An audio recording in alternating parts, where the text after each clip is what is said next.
Beneath the dusty tumbleweeds and the crack of gunfire, the American Wild West of the mid to late 1800s harbored a different kind of vice, found within the gilded doors of bustling brothels and the coy smiles of cunning madames. In a time marked by lawlessness and opportunism, these houses of ill repute carved out a notorious niche in the heart of the frontier. As the flicker of gas lanterns danced across the faces of weary cowboys, miners and outlaws alike, the siren call of these establishments echoed far and wide. Figures like Julia Bulette, the esteemed Madame of Virginia City, and Pearl de Vere, the soiled dove of Cripple Creek, presided over these dens of decadence, forever etching their names in the annals of American law. But who were these women who ran these businesses with iron fists cloaked in velvet gloves? What were the stories behind their clientele? And what role did these establishments play in the evolution of the Wild West? In the words of the famous American journalist and short story writer Ambrose Bierce, who lived during this era, love, a temporary insanity curable by marriage or by removal of the patient from the influences exciting it. Are you ready to delve into the salacious history of Wild West brothels and their madams? Saddle up, partner, and let's embark on this intriguing journey together. Welcome to the Diary of Julius Caesar. Dawn of dusk, the emergence of evening establishments in the Wild West. In the tumultuous era of the American West during the mid to late 19th century, an intriguing socio-cultural phenomenon arose. This era, commonly referred to as the Wild West, saw the rise of establishments, often run by compelling women known as madams, serving as gathering places for weary travelers, miners, and frontiersmen. They were known as the brothels, or more romantically, houses of evening entertainment. What led to the advent of these establishments? The answer lies in a confluence of historical events and socio-economic factors. The pivotal gold rush that began in 1848 in California stands as a significant contributor. With a flood of predominantly male prospectors seeking fortune, an opportunity was created for the rise of such establishments, which began to cater to the solitude and loneliness of these prospectors. Among the first such establishments was one run by a woman named Toy. She was a Cantonese-born American madam who sailed to San Francisco in 1849. Her unique blend of exotic allure and quick wit soon brought her success in the business of courtship, opening her own establishment to service the burgeoning population of fortune seekers. Simultaneously, there was a significant wave of migration driven by the Homestead Act of 1862, which promised settlers free land in the Western Territories. This resulted in a surge of pioneers moving west, and with this influx came the growth of boom towns. These towns often lacked traditional societal structures, creating an environment ripe for the birth of evening establishments. A popular saying from the time period reflected the ethos of the era: in the West, men made their own laws, or none at all. This represented the Wild West's frontier spirit, and it was within this unregulated environment that houses of evening entertainment flourished.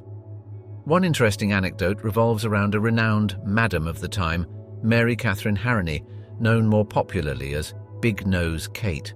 She was said to have been the long-term companion of Doc Holliday, a legendary figure from the Wild West, and herself ran an establishment in Kansas. She was one of many women who carved a niche for themselves in a world that was often dismissive of female independence.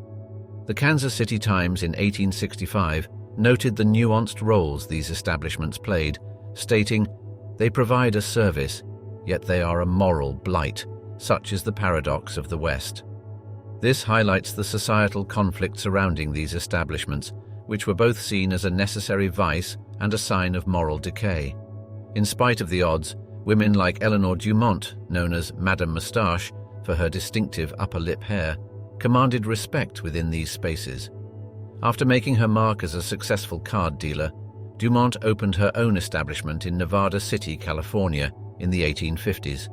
Many ladies of the night were known to write letters home, disguising their livelihood under less explicit terms. One such letter from a lady named Lily in 1875 described her work as a professional dancer, a charming euphemism of the time. these stories merely scratch the surface of the complex and rich tapestry of the advent of brothels in the Wild West. It was an era characterized by hard men and even harder women, their stories woven deeply into the very fabric of the American frontier. Mistresses of the moonlight, notable madams of the Wild West. In the unforgiving landscape of the Wild West, where grit and tenacity were as essential as air and water, a select group of women, known as madams, etched their names in the sands of time. These women, often misrepresented in history, helmed the houses of evening entertainment, serving as both business proprietors and guardians of the ladies of the night. Three madams who left an indelible mark on the history of the Wild West were Pearl de Vere, Julia Bulette, and Mattie Silks. Pearl de Vere, famously known as the Soiled Dove of Cripple Creek, arrived in Colorado during the gold rush in the late 19th century. Pearl, a woman of refined tastes, spared no expense in creating an opulent establishment, her grand parlour fondly named the Old Homestead. Offering elegant courtship experiences for the wealthy men of the mining town, Pearl became an embodiment of the luxurious and extravagant side of the Wild West. Her untimely demise in 1897, due to an overdose of a sleep-inducing medication, stunned the town, marking a poignant end to her reign as the Queen of Cripple Creek. Julia Bulette, the Queen of Virginia City, carved a name for herself in Nevada in the 1860s. Known for her generosity and kindness, Julia ran a renowned establishment where miners found a home away from home. Despite the turbulent nature of her business, she earned respect from the community, even becoming an honorary member of the local firefighters brigade, an unusual honor for a woman of her profession. Her tragic end in 1867, at the hands of a burglar, shocked Virginia City, with the town declaring a day of mourning in her memory. Mattie Silks, a name that echoes in the chronicles of Denver, Colorado, ran a prosperous business in the 1870s and 80s. Mattie, famed for her shrewd business acumen, owned numerous establishments, earning her substantial wealth. She was also known for her rivalry with another madam, Katie Fulton, which culminated in a public showdown in 1877. Interestingly, both women survived, and their rivalry became the stuff of legends.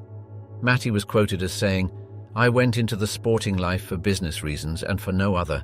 It was a way for a woman in those days to make money, and I made it." These three madams were figures of influence, power, and resilience. They navigated a world dominated by men, crafting their destinies amidst adversities. Their establishments offered a refuge for the ladies of the night, providing them a degree of protection and an opportunity to make a living. Pearl, Julia, and Mattie, each in their own right, contributed to the rich tapestry of the Wild West. They weren't just madams, they were astute businesswomen, influential figures, and in many ways, the unsung heroines of their time. Their establishments were part of the lifeblood of the frontier towns, serving as important social centers. Whether it was a miner seeking companionship after a hard day's work, or a cowboy looking for diversion after a long cattle drive, these houses of evening entertainment filled a crucial role in the burgeoning communities. To quote an old Western saying, "There's gold, and then there's liquid gold." This referred to the wealth that flowed within the saloons and brothels of the Wild West, as much a part of the economic lifeblood of these frontier communities as the precious metal itself. Sunset to sunrise, the unseen rhythms of the evening houses of the Wild West. In the untamed tableau of the Wild West, the lamplight of evening establishments painted an intriguing picture of life behind closed doors. The rich tapestry of characters and routines in these places offered a glimpse into the complexity and vivacity of an otherwise misunderstood world. The rhythms of a typical day were largely dictated by the nocturnal nature of these establishments. As the sun dipped below the horizon, these houses sprang to life, preparing to welcome patrons seeking solace and companionship. The lady of the house, the esteemed madam, governed the flow of the evening, her role extending beyond that of a mere proprietor. A prominent figure in this regard was Fanny Porter, a well-respected madam from San Antonio, Texas. Her reputation for running a clean and hospitable house attracted patrons and ladies alike. She was known for enforcing strict rules of conduct, mandating that her patrons treat the ladies with courtesy and respect. The house was filled with a multitude of roles: the musicians, offering a symphony of melodies to set the mood, the bartender mixing potent brews to ease tensions, and, of course, the ladies of the evening who were the heart and soul of the establishment. Life inside these establishments was marked by both camaraderie and competition. Despite sharing space and often being seen as rivals, the ladies of the night formed strong bonds of sisterhood. These relationships were fostered by communal living conditions and shared experiences. This sense of solidarity was evident in the story of Belle Brezing from Lexington, Kentucky, who, upon taking over an evening house from her ailing friend, offered the ladies a better standard of living. In contrast to the boisterous scenes outside, a certain decorum was observed within the walls of these establishments. Patrons were expected to be courteous and respect the boundaries set by the ladies. Madams often had a list of house rules that patrons were expected to adhere to, maintaining an environment of civility amidst the wild, frontier town settings. The well-being of the ladies was a priority for the house. Regular visits by physicians ensured the ladies' health and in some cases offered a modicum of protection from ailments that were otherwise rampant during that era. Madame Dora Dufran from Deadwood, South Dakota, was particularly known for her efforts to maintain the health and safety of the ladies under her care. Daily life inside these evening establishments was punctuated with moments of levity and entertainment. One could often hear the laughter from a well-told joke, the cheers for a lady performing a popular dance, or the applause for a patron showcasing his prowess at the piano. Stories of friendships formed, hearts broken and mended, and dreams shared added to the vibrant canvas of life in these houses. An interesting quote attributed to Madame Millie from Silver City, New Mexico, encapsulates the spirit of these establishments. "We are not just a house of courtship, we are a refuge for dreams and a sanctuary for companionship." Starlight and shadows, the tale of the ladies of the night in the Wild West. Behind the doors of the bustling evening establishments of the Wild West, there lived a constellation of ladies whose stories wove the fabric of an intriguing, often misunderstood society. These women, the ladies of the night, hailed from varied backgrounds and walked diverse paths, their tales stretching far beyond the boundaries of the houses they graced. Perhaps one of the most enduring legends among these women is that of Big Nose Kate, born as Mary Catherine Horany, who became known for her association with the infamous gunslinger Doc Holliday. Born into a privileged life in Hungary, she was brought to America as a child, only to experience the loss of her parents at a young age. Over time, Kate's path crossed with Holliday, and their tumultuous relationship became a piece of the Wild West's folklore. After her adventurous youth, she spent her later years living quietly in Arizona until she passed away in 1940. A stark contrast to Kate's story is the journey of Artoy, a woman who journeyed from China to California amidst the gold rush in the 1850s. Artoy, confronted with a language barrier and rampant racial prejudice, navigated the tumultuous world of the San Francisco courts and streets, becoming one of the most renowned ladies of the evening in the city's history. Contrary to popular belief, the choice to enter the trade wasn't always made under duress. Some saw it as an opportunity for financial independence, a lure too potent to resist in a world where women's options were limited.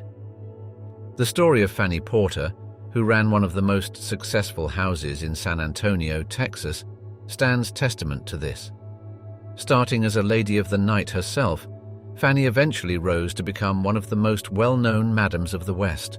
Life after leaving the houses was a mixed bag for these women. Some, like Eleanor Dumont, dubbed Madame Mustache for her unique facial feature, transitioned into other professions, in her case, running a gambling parlor. However, later hardships led her down a path of despair, ending in her deciding to take her own life in 1879. Others found a way to reinvent themselves completely. Consider the case of Laura Evans, who started as a lady of the night in her teens in Colorado, but left that life to become a successful businesswoman, owning a boarding house and later becoming an advocate for the rights and welfare of women in her previous trade. There was a popular saying in the West "The ladies of the night bring the stars to the sky." This phrase suggests the significant role these women played in the Wild West society, providing companionship and often a listening ear to the patrons of their establishments. These women were more than their professions. They were survivors, dreamers, trailblazers, and fighters. They navigated a society heavily stacked against them, often subjected to harsh judgments and conditions. Yet, they found ways to exert agency over their lives, shaping their destinies with resolve and resilience. Doves in the Dust, the untold story of the soiled doves of the Old West. In the grand narrative of the Old West, the so-called soiled doves wove an essential thread into the fabric of the frontier towns. These ladies of the evening, often misunderstood and marginalized, offered solace and companionship to the weary and lonely, carving out an existence amid the dust and dreams of the Wild West. In the midst of the boisterous saloons and the raucous gambling halls, the ladies of the evening, often referred to as soiled doves, stood as symbols of both survival and defiance. Their existence was often met with disdain, yet their services were in demand, presenting a paradox that was as complex as the era itself. One of the most renowned among these ladies was Chicago Jo Hensley, an Englishwoman who arrived in Helena, Montana, during the 1860s gold rush. She went from being a lady of the evening to owning multiple establishments. Even as society branded her a soiled dove, Chicago Jo demonstrated resilience and entrepreneurial prowess, contributing to the town's booming economy. Society's view of these ladies was, at best, ambivalent. Despite providing companionship, they were often stigmatized, their profession considered a necessary evil. They were placed in the restricted districts, away from the respectable parts of town. Yet they were part of the social fabric, their presence acknowledged and their roles accepted. The path of a soiled dove was paved with numerous hardships. They faced the risk of violence from unruly patrons and the constant threat of disease. On top of this, they bore the brunt of social ostracism, yet they held their heads high, navigating through the challenges with grit and determination. Their resistance to their harsh circumstances was captured in a quote by the famous soiled dove, Diamond Jessie Hayman, who stated, "We are not the dregs of society, but the women who defy it." In stark contrast to their societal treatment, the soiled doves also found moments of respect and compassion. On one such occasion, the people of Tombstone, Arizona, rallied around the bedridden soiled dove, Birdie the songbird, in the 1880s. The townsfolk, moved by her condition, brought food and medicines, casting aside their prejudices in her hour of need. Despite the adversity they faced, many soiled doves managed to secure better futures for themselves. The story of Diamond Jessie is one such tale. After making a fortune in the gold rush of the Klondike, she returned to San Francisco, became a philanthropist, and used her wealth to help the less fortunate. In their unique way, these women embodied the spirit of the Wild West. They were the architects of their own destinies, negotiating their way through the rules and prejudices of a society that needed them, yet shunned them. In the words of Diamond Jessie, "We, the soiled doves, are not just the night's companions, we are its custodians, its secret keepers, and in many ways its heart." Unseen shadows, the gentlemen in gowns of the Wild West.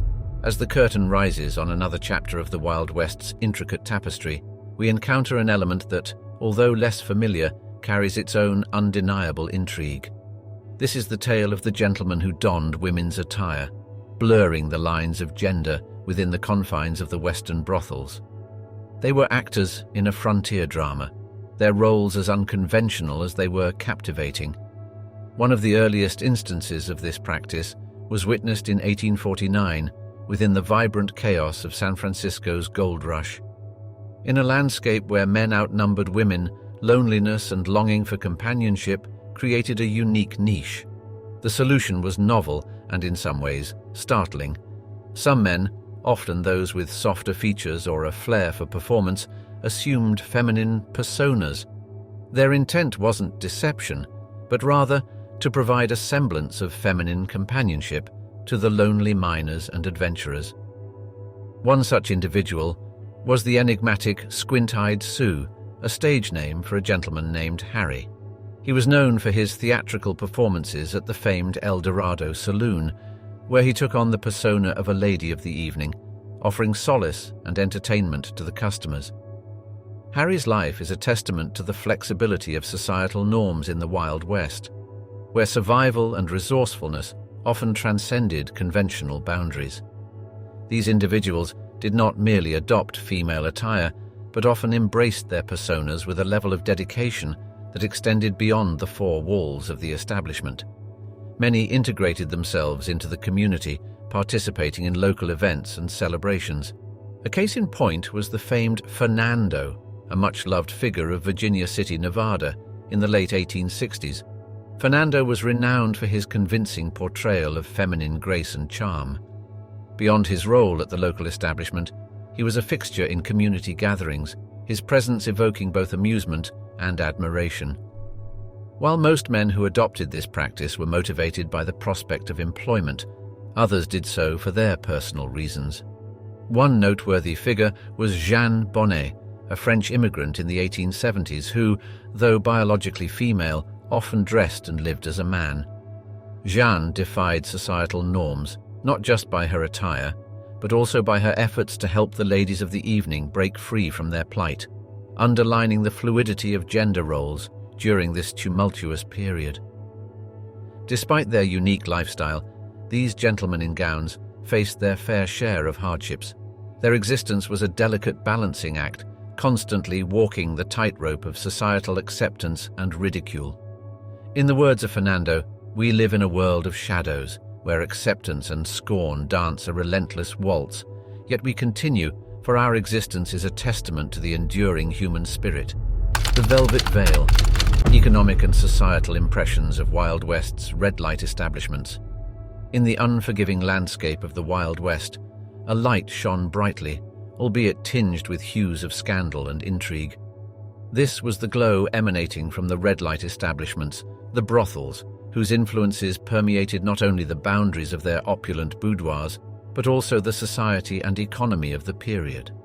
These establishments served as veritable lifelines for many settlements, becoming cornerstones around which nascent communities began to flourish. The gold rush of 1849 served as a catalyst, attracting thousands of men to the west. With them came the birth of mining towns, filled with individuals seeking fortune and a fresh start. Among these were the ladies of the night, many who saw an opportunity to carve out a lucrative niche amidst the scarcity of women in these boomtowns. The most striking example of this was in Virginia City, Nevada, where the population exploded during the Comstock Lode silver strike in the 1850s. Here, Julia Bulette, a renowned madam, commanded a thriving establishment, her business being one of the wealthiest in town. Her lavish parlor was a testament to the economic viability of such businesses, contributing significantly to the city's prosperity. These establishments were often the first to contribute to civic funds, assisting in the building of schools, churches, and hospitals. In a society where coin ruled, brothels could serve as economic powerhouses. Eiley Bowers, one of the wealthiest women in Nevada in the mid-1800s, once quipped, "It's a humble beginning that seeds a prosperous future." Aside from their economic contributions, brothels were influential in shaping societal norms and values. Despite the stigma attached to their trade, many ladies of the night became revered figures in their communities. In the 1880s, Colorado's Pearl de Vere was known for her generosity, often providing financial assistance to the less fortunate and contributing to various charitable causes. Her influence extended to the upper echelons of society, her words and actions subtly shaping the attitudes and values of her patrons and peers. A similar pattern was witnessed in the vibrant streets of San Francisco in the 1860s. Ah Toy, an immigrant from China, operated one of the most prosperous parlors, serving as an icon of determination and resilience. She defied societal norms, defending her establishment's rights in court, and setting a precedent for the Asian community's legal rights. A quote attributed to her states, "In our actions, we shape our world. In our defiance, we shape our destiny." However, the impact of brothels was not always positive. They could also contribute to societal woes, such as substance abuse and violence. The story of Mattie Silks in Denver is illustrative of this. As a prominent madam, she faced multiple instances of violence, once famously involved in a public gunfight with another madam, Kate Fulton. Her establishment was known for distributing potent tonics, which were often associated with brawls and altercations. Yet even this narrative provided a spark for reform, highlighting the need for regulations and law enforcement. Beneath the scarlet lamp, legalities and health landscapes of Wild West's nightly nests. In the chronicles of the Wild West, one could scarcely find a tale not tinged with elements of both charm and challenge. The unique establishments of the night, fondly referred to as the nightly nests, were no exception. They existed in a peculiar dichotomy, a dance on the fine line of legality and law enforcement, and the often overlooked aspect of health concerns. The legality of brothels in the Wild West varied significantly across the territories, reflecting the overall attitude of law enforcement. In places like San Francisco, during the gold rush era of the 1850s, they operated almost openly, contributing significantly to the city's revenue. However, this was not the case everywhere. In Cheyenne, Wyoming, for example, their existence was wrapped in the shroud of semi-legality. Law enforcement, sometimes out of necessity and other times for personal gain, turned a blind eye to these establishments. A famous sheriff, Seth Bullock, from Deadwood, Dakota Territory, was known for his peculiar approach to law enforcement concerning brothels. Bullock, despite his strict adherence to the law, allowed these establishments to operate as he recognized their significant economic contribution. Health issues within these nightly nests were often overlooked, seen as an inevitable hazard of the trade. Many of the women working in these establishments were all too familiar with the common ailments of their profession. These conditions often spread due to close living quarters and a lack of knowledge about disease transmission. Yet amidst these challenging conditions, there was a glimmer of hope.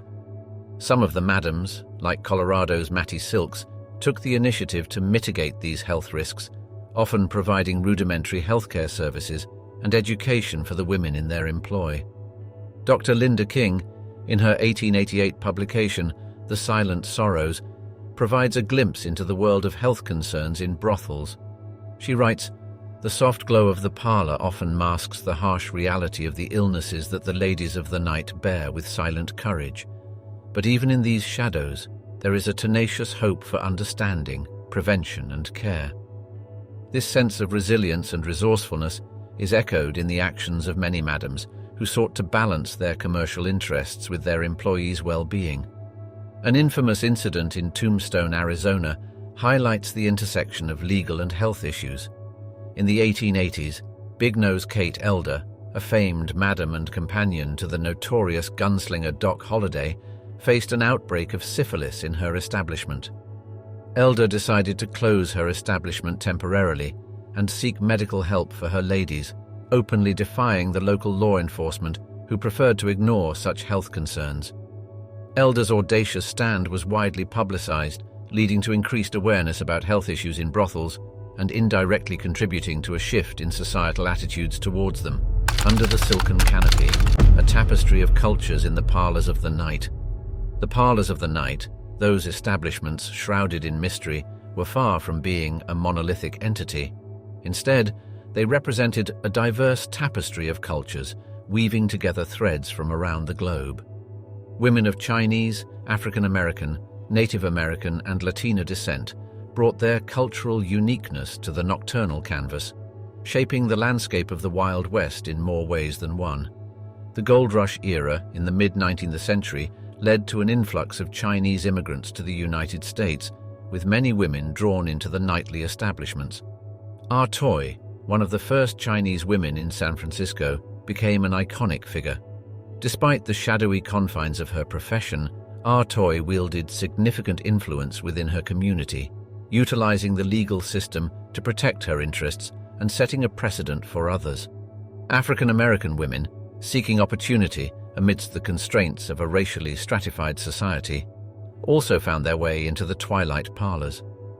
Mary Ellen Pleasant, known as Mammy Pleasant, arrived in Gold Rush-era San Francisco and became a successful entrepreneur, using her resources to advocate for civil rights. While her connection to the world of Nightfall ladies remains debated, her narrative is part of the broader story of African American women navigating societal challenges in this era. Native American women, too, were woven into this intricate cultural tapestry. Among the stories of their participation, the tale of La Tule, a Mexican-American woman of possible Native American descent, stands out. Born Maria Gertrudis Barcelo, she operated one of the most renowned parlors in Santa Fe, New Mexico, in the mid-1800s. As a skilled player in the game of chance, she wielded her wealth to influence the local political scene, contributing to the cultural fusion of the frontier.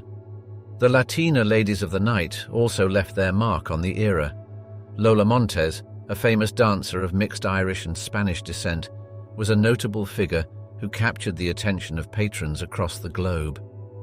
Although not a lady of the night, her story intersects with the parlor narrative through her provocative performances and scandalous relationships. She was renowned for her daring spider dance, a sensational performance that pushed the boundaries of courtship customs and added an exotic flair to the tableau of the night. The candlelit oasis, a haven for the unconventional within the parlors of the night. In the rough-and-tumble milieu of the Old West, the parlors of the night held their secrets close, illuminating some and obscuring others. Amid the hazy dimness, however, they stood as relative sanctuaries for the expression of non-normative romantic orientations and gender identities. Within their curtained enclaves, societal norms blurred, offering the room for those who lived and loved outside the conventional lines. Let us wander into the 19th century San Francisco, where an individual named Jeanne Bonnet made a name. Bonnet was an unusual figure of her time, often donning men's clothing and going by the nickname French Jean. While not a lady of the night, Jeanne operated on the fringes of their world, leading a band of similarly dressed women who turned tricks to survive. Amidst societal scrutiny, Bonnet managed to carve out a space for herself and her companions, where their unconventional gender expressions were accepted, if not wholly understood. The narrative of individuals such as Jeanne emphasizes the fluidity of gender norms within these nocturnal establishments. Similarly, these places often provided a haven for men who desired other men, existing as some of the few locales where such courtships could happen with a degree of safety. The life of Charlie Parkhurst serves as an intriguing example. Known as one of the most skilled stagecoach drivers of the era, Charlie was assigned female at birth, but lived his life as a man. While there's no record of him working within a parlor, his life story signifies how the societal norms of the era could be subverted. Another figure worth mentioning is Madame Damnable, known as Mary Conklin, before she earned her colorful moniker. Operating a hotel in 1860s Seattle, she became renowned for her foul language and imposing presence. Despite her harsh exterior, Madame Damnable provided shelter for ladies of the night and created a space where diverse expressions of identity could find a home. Sunset on the Scarlet Shadows, the waning days of the Western Bordellos. As the sun sets, so too did the era of the Scarlet Shadows, those establishments of the night which once held an almost mythical status within the Wild West. Like any epoch in human history, the age of the bordello was subject to the ceaseless wheel of time, its decline brought about by the intertwining threads of societal change, legislative action, and shifting economic dynamics. The winds of societal change began to whisper through the dusty streets of the West around the turn of the 20th century.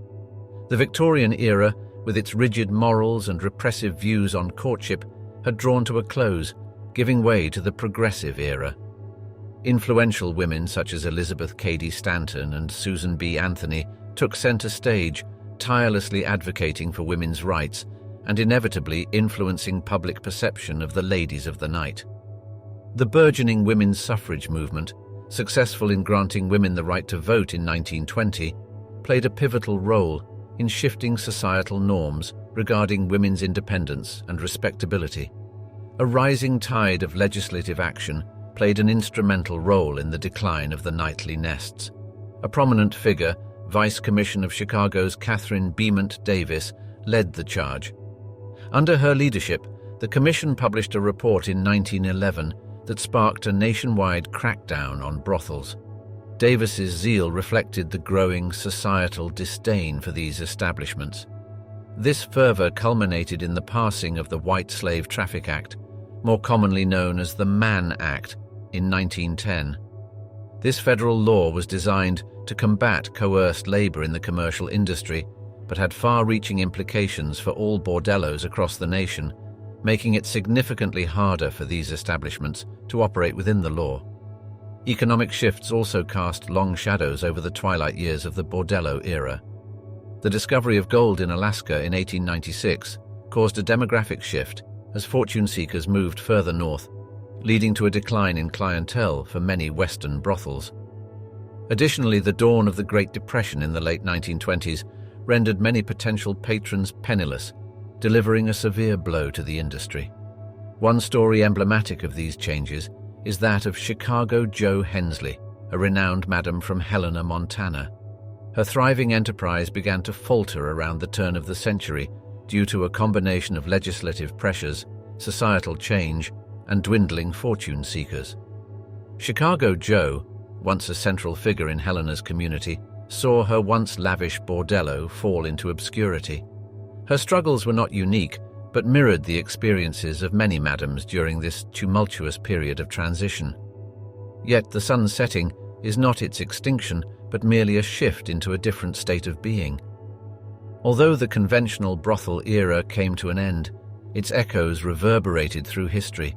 These establishments metamorphosed, subtly weaving themselves into the fabric of modern society in unexpected ways.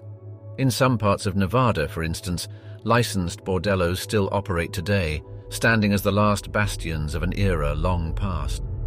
Ladies in lamplight, the screen's perspective on the nightly nests of Yore, the establishments of the night, and their captivating occupants have long served as fodder for storytellers, offering a seductive blend of allure, danger, and intrigue. Books, films, and television series have been entranced by these tales, shaping a narrative that is at times accurate, at others embellished, but always fascinating. In literature, these nightly nests and their residents have frequently been depicted as places and characters of high drama and deep emotion. A prime example is Painted Ladies, a novel set in the 1870s by James Reasoner. The book intricately portrays the life of a fictional madam, Lily Langtry, contrasting the vibrant exterior of her business with the challenges of her personal life. This exploration reflects a truth of the era, as madams like Pearl de Vere managed their houses of courtship with a strong yet gentle hand, often dealing with personal turmoil behind the scenes. Cinema, too, has been spellbound by the allure of the Wild West's nightly nests. A striking example is the 1961 movie The Misfits, starring Marilyn Monroe and Clark Gable. It presents a romanticized view of the establishments, contrasting starkly with the harsh realities often faced by the ladies of the night. The portrayal of Monroe as a lady who has left the trade, seeking redemption and love, echoes the stories of women like Julia Bulette, who found a semblance of peace after leaving her life as a madam in Virginia City, Nevada. Television, with its extended storytelling capabilities, has provided nuanced portrayals of these establishments. The HBO series Deadwood, aired in the early 2000s, stands out for its complex portrayal of the brothel business and its intricate place in society. The character of Al Swearingen, a brothel owner, captures the cunning and charm of real-life figures like Mattie Silks, who skillfully navigated the tightropes of society, economy, and legality. One cannot discuss the portrayal of brothels in media without mentioning Unforgiven, the 1992 film directed by Clint Eastwood. The plot was initiated by an incident in a brothel, showcasing how these establishments could become focal points for broader community tensions. Such incidences were not unheard of in the Wild West, reflecting the complex relationship between these establishments, their communities, and the law. These portrayals, however, should be viewed through the lens of creative license. Not all stories on the page or screen fully represent the truths of these establishments and the lives of the women who worked within their walls. In some cases, the realities were harsher, filled with more struggle than depicted. In others, there were surprising instances of compassion, community, and care that often go unmentioned. In the shadowy lanes, tracing the genesis of red light realms, in the dusty pages of history, one finds the genesis of today's red light districts quietly nestled within the folds of bygone brothels. Not merely houses of courtship, these institutions stood as peculiar architectural embodiments of society's veiled desires, and their structural footprint influenced the formation of modern vice districts. Rewind to the mid-19th century Paris, France, where one of the most notorious vice districts of its time was born, Le Chabanais. Le Chabanais, christened after its establishment in 1878, was not just a house of courtship, it was an institution that defined the architectural and operational layout of such establishments. With its luxurious interiors, grand rooms, and even a Japanese chamber with a real gold bathtub, it became the epitome of decadence. And it wasn't alone. The likes of Le Sphinx and 122 followed, creating a concentrated district of nocturnal pleasures. Fast forward a few decades and hop across the Atlantic, and you'll encounter the enigmatic Storyville. Nestled in the heart of New Orleans, Storyville was a district that emerged in 1897 under the ordinance of Sidney Story, a city alderman. The district was an American testament to the influence of the old world houses of courtship. For 2 decades, Storyville thrived, mapping out a complex network of vice that ranged from lavish mansions of merriment to humbler cottages. Let's then travel even further to the Far East, to Yoshiwara, a renowned pleasure district in Edo, now Tokyo, Japan. Though its origins can be traced back to the early 17th century, Yoshiwara's influence on modern red light districts cannot be understated. Designed as a walled district with its unique grid system, Yoshiwara could be considered a city within a city, offering a model for controlled and organized vice industries. These regions weren't merely spaces of fleeting pleasure, they were also catalysts of cultural expression and societal engagement. Inside the walls of Le Chabanais, illustrious figures such as Toulouse-Lautrec and Guy de Maupassant were known to frequent. Even kings were not immune to its allure, with King Edward VII of England reportedly being a regular patron. Their patronage testifies to the influential power these places held, weaving their way into the fabric of societal life.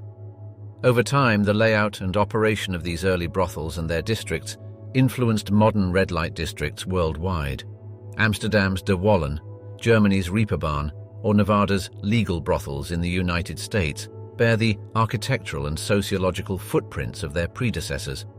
They maintain a certain degree of separation from the regular society, tucked away in alleyways or on the city outskirts, yet integral parts of the societal structure. Despite the moral debates that encircle them, the evolutionary journey of these districts from the early brothels illuminates their complex role within society. They have been spaces of sin and salvation, of transgression and acceptance, of secrecy and display.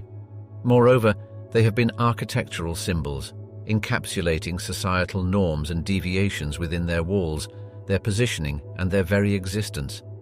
Shadows of Le Chabanais, Storyville, and Yoshiwara linger in these lanes, continuing to shape and define the world's perceptions of vice industries. As our time-worn stagecoach rolls to a halt, we find ourselves at the end of our journey through the fascinating tale of the Wild West brothels.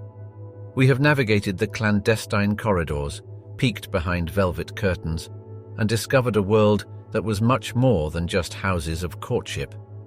We have wandered the narrow, bustling lanes of Storyville, felt the opulence of Le Chabanais, and heard the echoed laughter of the damsels of Yoshiwara. As we conclude, we hark back to a poignant quote by American poet Muriel Rukeyser that seems fitting. "The universe is made of stories, not of atoms." Indeed, each brick in these age-old establishments, each silent alleyway in these forgotten districts, tells a story of human resilience, of unconventional courtship, of societal negotiations and shifting norms. And so, as we bid adieu to these forgotten tales of the Wild West brothels, we do so with a newfound understanding of their role and their legacy.